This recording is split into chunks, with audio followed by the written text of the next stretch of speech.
Good evening. Welcome to this week's weekly training. Um, so, tonight I'm going to be talking about what to include in your website um, that you can get started now. And so, I've had this was actually a suggestion for one of my trainings. And so, I was happy to, because you don't think about it, when you've been creating websites or you just think automatically about, what to include, what pages to include. But if you're just starting out, this is a good thing to know. And so I'm going to share some suggestions with you, um, just to help you to get those wheels turning, especially if you haven't started your website and you've been thinking about it. So here are some ideas and of pages to create.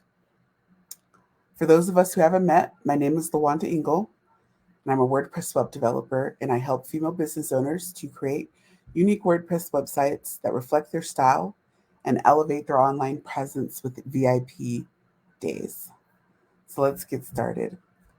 So, so first off, we're going to talk about first. Also, if you have questions, post them in the comments. Um, I have it up here on. Let's see, on Facebook to see if it's working in the group.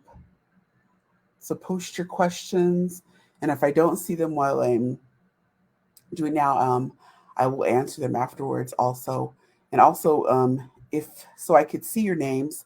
If you give, I am using Streamyard, so if you give it permission, just click on the link and give it permission, and then I can see who's commenting or saying hi or whatever. So let's get started. So the first page that um, going to talk about is the home page. And so that's like the first page when they come to your website they're going to see.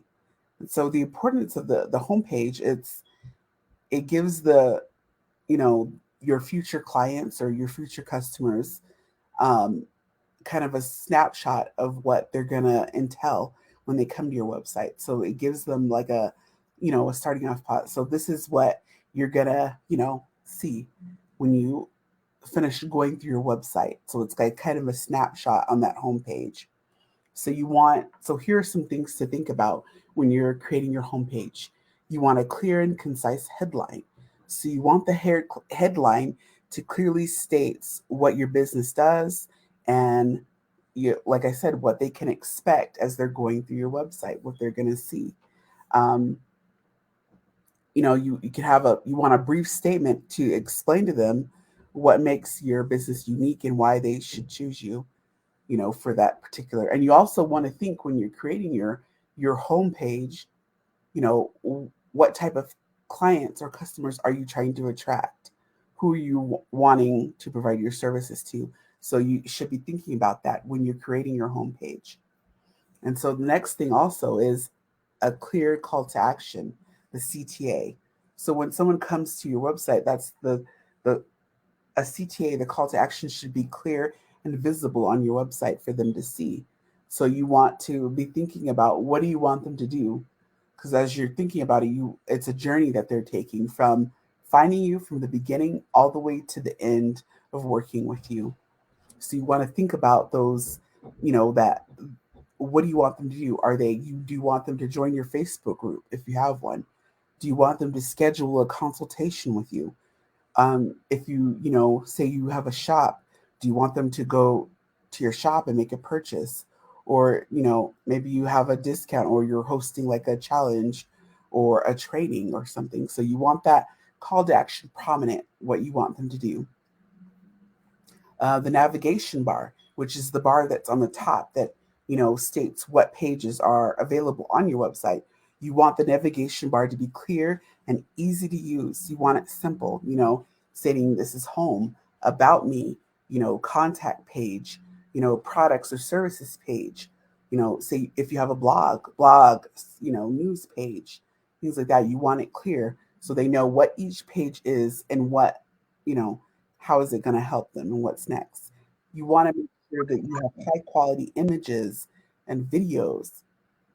So you want them to be eye catching, but also, easy to use. They represent your style, your brand.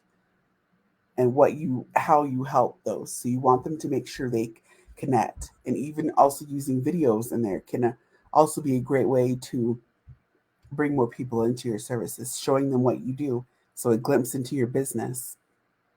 Testimonials, you can, display the testimonials that you receive from others that have worked with you. So that's something to think about too. A brief overview of the products or the services that you provide. So that's something to think about. So it's just like a brief overview of what they're going to get in the rest of your website. So that's when you think about creating the homepage. So the next one, about us page. So the purpose of the about us page is to provide your future clients or customers with, information about your business and about you, the history, say you have a mission statement, your values or things like that, and about if you have a team, showing them who is part of that team and giving them like a glimpse into you and who you are and who they're going to be working with. So that's something to think about. An effective about us page can have, um, it's engaging and it's, you know well written and also visually pleasing. So you can have, say, you're the first one up there, you have a picture of you, and then like a small description about who you are and what your services that you provide. And then if you have a team, then you would do the same for your team members also. So that's something to think about. You want it just a brief overview, um, of that. And so, like I said, and it's also the same, having images up there that are pleasing and appealing. And so here are some so ideas of other things that you can provide. The company history. Say you've got history, or how your you know was founded, things like that. A mission statement, if you have a mission statement for your business. um, so you can outline the purpose and the values of your business. um, a brief description of what your business offers. And then, like I said, the team members, a short biography about, each team member and about you. And so here are some things to think about when you're creating your About You page. Make it personal. Use that conversational tone. Use that tone that's going to draw in those clients that you're wanting to work with. So think about that when you're, you know, creating your About You page and writing your biography. Um, keep it simple. Short and simple sentences, and avoid, it doesn't have to be big and productive. Keep it simple and understanding where they can read it. Show your personality, who you are. Use humor, images, videos that are going to draw in those that, like, once again, think about those clients that you're wanting to work with. And, like, yeah, highlighting your team, showing your team and who else they could be working with as part of your business. Um, be honest and open with your business and its history and its mission statement. And once again, use high quality images, and also you can use video. Okay, so the next page that you could have is like a products or services page. So this page is important because it's the first page that your future clients or customers are going to see, that learn about you and your business and what they have to offer and why they should work with you.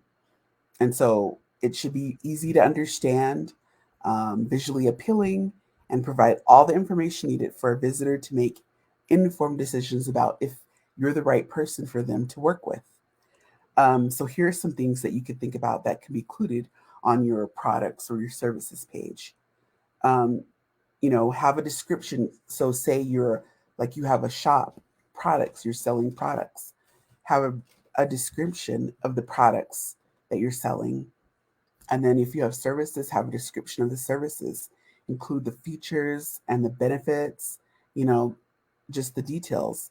Um, have images, say products, or even a video showing how they could work with you, and what they can offer, and how the process works of working with you. You can even put the reviews and ratings, from previous clients that you worked with, showing social proof on there also to be like price, include the price so it can be upfront with them about, what it's going to cost them to work with you. And so it's, have it on there clearly stating how much the product, if it's a product or the services to work with you. And then have a call to action, say, especially if you're a shop, this is what it's available. Click on there, purchase now, go to have a link taking them to your shop. If you're services, however you want them to proceed, if they're ready to work with you, tell them to book, a day with you right there and have a link to go to your calendar. Or if it's a call, have a link there to book that call with you on your right there on your services page. And once again, it's the same in this page. Keep it simple. You don't want to overwhelm your visitors with too much information, but you want them to know clearly stated out. Keep it simple, stating out how they can work with you and what it is you do. Or if your services or products, clearly stating out your products that you provide, the cost, and how they can purchase it from you.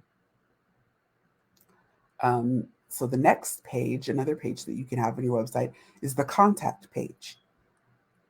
So a contact page is good for communication. So this page is where they'll find all the ways that they can contact you to reach you. Um, you can have the customer support. The contact page can provide customers information if they, say it's a product. If they have, they need to reach you for something, you can have that information on your contact page. Services, all those, you can have an FAQ as part of your contact page, have that link in there showing them what and how they can, there are questions that they may have that are always asking. You can have those questions already on your website so they can be right there and get them answered right away. Um, it helps building relationships.